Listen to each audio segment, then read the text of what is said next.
Olá, estamos de volta com o nosso Drops do Céu, gotas de luz sobre sua vida. Trazemos mensagens de encorajamento, de fé, de inspiração, para que você possa conhecer a Deus, andar com Ele e viver para a sua glória. Estamos na série Os Atributos de Deus.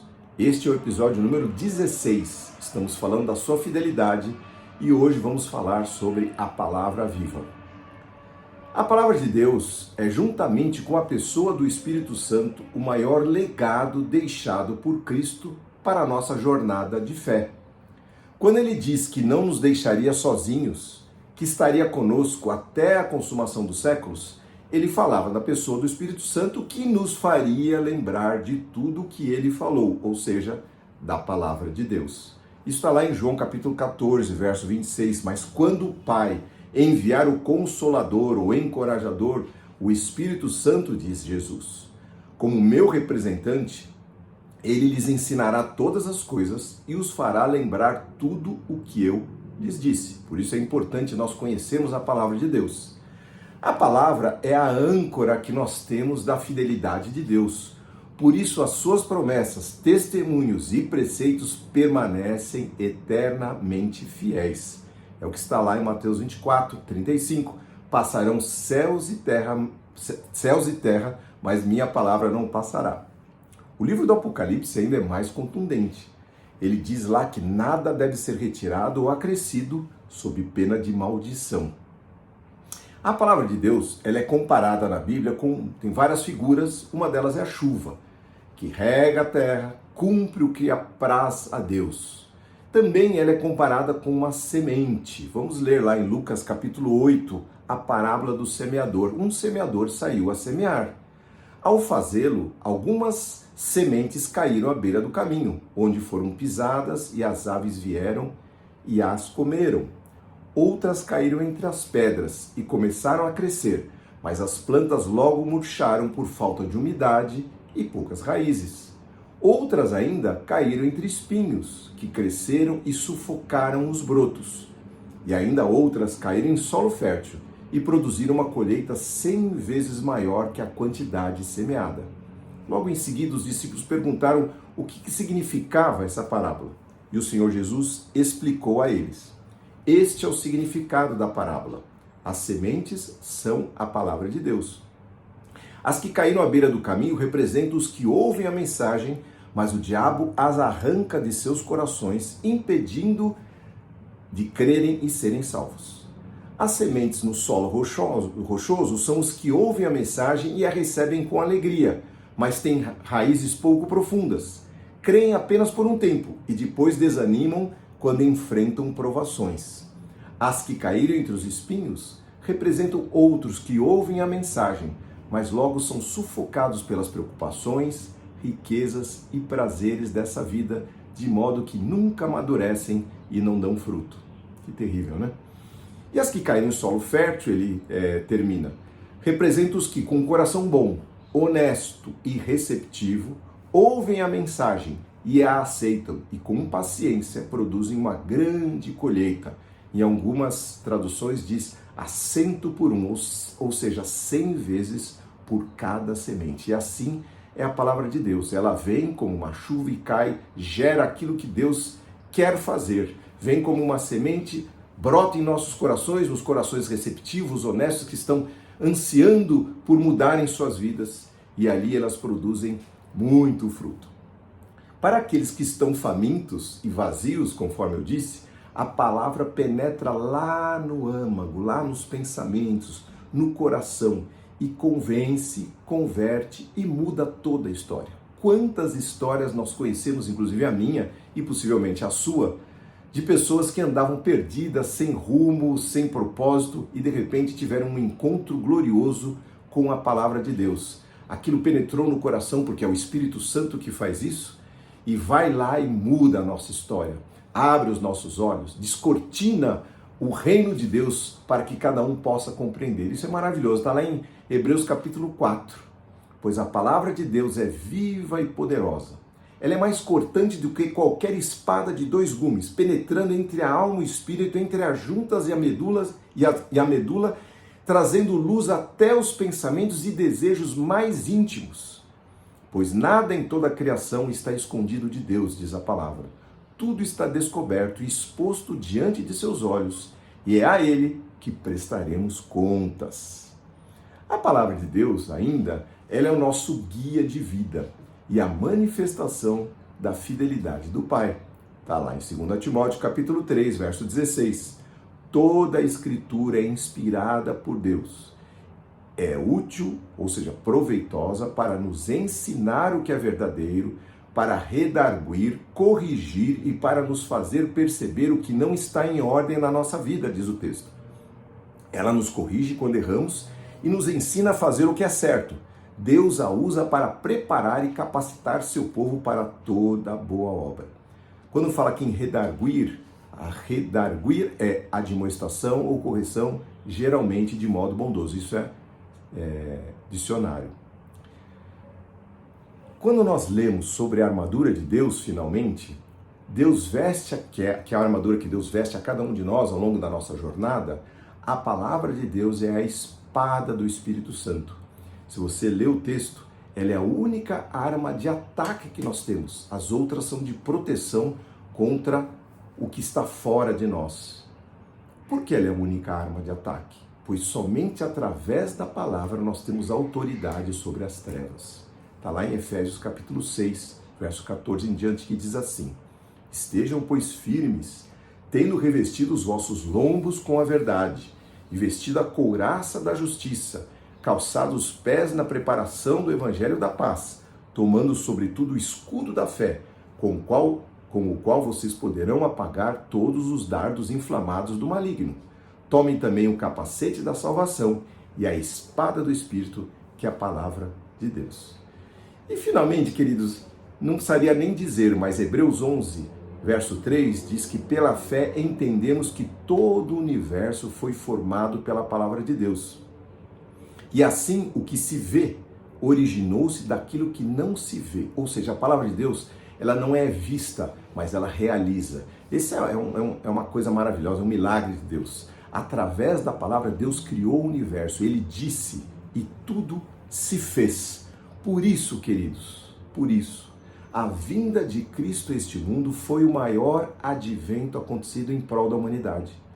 O Deus Criador, eterno, absoluto, glorioso, cuja palavra criou todas as coisas, se fez homem. Cristo estava lá no princípio da criação.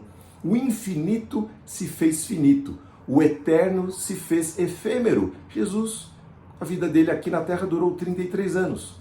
O Deus Espírito se fez carne. E as Escrituras nos dizem que a palavra criadora de Deus, o Verbo, se materializou em um ser, Cristo Jesus. O Verbo se fez carne. Ele se tornou a palavra viva. Aquela palavra tão maravilhosa que eu citei tantos exemplos aqui, ela se tornou pessoa. Na sua vinda, o atributo eterno e imutável da fidelidade de Deus tomou a forma humana, de tal maneira que em Cristo todo o poder divino se concentrou na sua pessoa, e ele era ao mesmo tempo homem e Deus. João capítulo 1, verso 14. E o Verbo, a palavra, se fez carne e habitou entre nós, e vimos a sua glória como a glória do Filho unigênito do Pai, cheio de graça e verdade. E ele, queridos, finalmente nos deu um privilégio maravilhoso. Sabe qual é? Nós podemos repartir essa palavra. De que jeito?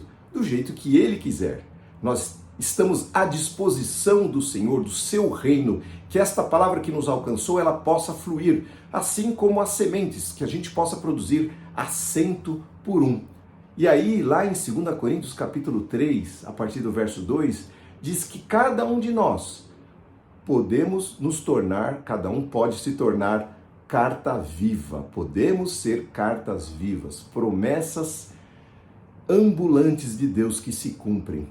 Neste exato momento que nós estamos aqui conversando, pessoas estão pedindo a Deus, talvez lá no sul, na inundação terrível que está acontecendo no nosso país, pela qual nós precisamos orar, nossos irmãos brasileiros que estão passando, o que estão passando lá terrível, né? As enchentes.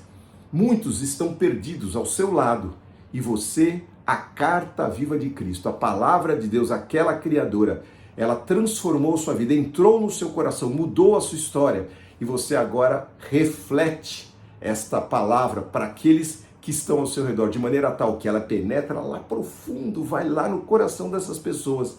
Muitas vezes você pode fazer tudo isso sem falar muito. Você não precisa conhecer a Bíblia toda, você precisa estar à disposição de Deus, do seu Espírito, e ler a palavra de Deus para poder se lembrar de tudo o que Cristo falou. Veja lá, 2 Coríntios capítulo 3. Vocês mesmos, diz Paulo, são a nossa carta, escrita em nossos corações, para ser conhecida e lida por todos. Sem dúvida, vocês são uma carta de Cristo, ministrada por nós, escrita não com tinta, diz Paulo, mas com o Espírito do Deus vivo, e gravada não em tábuas de pedra, mas nas tábuas de carne dos seus corações. Olha que coisa mais linda. O Senhor vem e escreve a sua palavra no nosso coração. Isso é profecia lá do Velho Testamento, que ele viria e escreveria a sua lei, a sua palavra, os seus preceitos em nossos corações. Quando você e eu vivemos de uma maneira correta, justa, de acordo com a palavra, revelando a pessoa de Cristo. Quantos cristãos não fazem isso, né? Quantos cristãos vivem uma vida torta, dizem-se cristãos, mas na verdade entregam uma outra palavra, entregam uma palavra de mentira, uma palavra de falsidade, de corrupção, de roubalheira, sei lá, tanta gente que a gente conhece que diz uma coisa e faz outra. Mas quando nós vivemos de maneira justa, correta, de acordo com a palavra de Deus, revelando a Cristo em nossas ações, nas nossas palavras, naquilo que nós somos, você e eu nos tornamos cartas vivas, escritas pelo dedo de Deus, o Espírito Santo, para nós manifestarmos aos famintos e sem esperança deste mundo que Deus é fiel e a sua palavra de amor e bondade está disponível para transformar todo aquele que nele crer. Este é o privilégio que nós temos. E alguns, como eu, por exemplo, têm ainda o privilégio de repartir essa palavra falando para vocês. Então, para mim é um privilégio repartir a palavra de Deus, não só na minha vida, no meu caminhar, nos meus negócios, mas também pregando a palavra. Seja você uma palavra viva, que possa andar por esse mundo fazendo a diferença, esse mundo que está em trevas, jaz do maligno, diz a palavra. Mas nós cremos no poder de Deus e esse poder até hoje atua de maneira poderosa, tremenda. Ela continua penetrando até lá o âmago das pessoas, trazendo luz, trazendo vida, trazendo uma transformação que leva cada um de nós a viver uma vida repleta e cheia de propósito. Vamos orar. Senhor, nós te agradecemos pela tua palavra. Ela é a nossa alegria, ela é nosso prazer. Nós temos prazer em meditar na tua palavra de dia e de noite, para sermos como árvores plantadas junto a ribeiros de águas, cujas folhas não caem e que dá o seu fruto na estação certa. Que possamos, Senhor, ser assim, pessoas que amem a tua palavra que é verdade, a tua palavra que é imutável, a tua palavra que existe e existirá, porque lá no céu a tua palavra estará lá conosco também, Senhor. E nós vamos nos lembrar de tudo que nós lemos, da história que nós temos. Quem sabe alguém está escrevendo lá o livro da minha história lá no céu. E eu vou poder ver a história dos meus irmãos que lá estarão comigo, minhas irmãzinhas. Que Deus possa abençoar a cada um, Senhor, de uma maneira tal, Pai, que a tua palavra seja o alimento, o pão vivo que desceu do céu, que é o Senhor Jesus Cristo. O Verbo se fez carne. Ele se tornou a palavra viva, o primeiro que pôde trazer esse poder manifesto em uma pessoa. E assim, Senhor, por causa disso, o Senhor venceu a morte, morreu numa cruz, mas ressuscitou para nos dar vida, porque a tua palavra estava lá presente, Senhor. Muito obrigado, Pai. Abençoa os meus irmãos, minhas irmãs, abençoa a sua semana, a sua família, e que cada um possa andar na tua luz a cada dia, em nome de Jesus. Amém. Amém, queridos. Nosso Deus é fiel e Ele é fiel à sua palavra. Por isso trouxemos a palavra viva, essa mensagem para poder edificar o seu coração também. Quero aproveitar esse momento para agradecer a todos que me mandaram mensagens sobre o passamento da minha mamãezinha, que faleceu agora com 96 anos. Agradeço a todos Que Deus recompense a cada um de vocês e que dê uma semana poderosa. E se você gostou dessa mensagem, curta aí, manda a sua mensagem, se inscreva no nosso canal para você receber sempre uma palavra para abençoar a sua vida e trazer uma palavra do céu, falando da fidelidade, do amor, dos atributos de Deus, em nome de Jesus. Amém.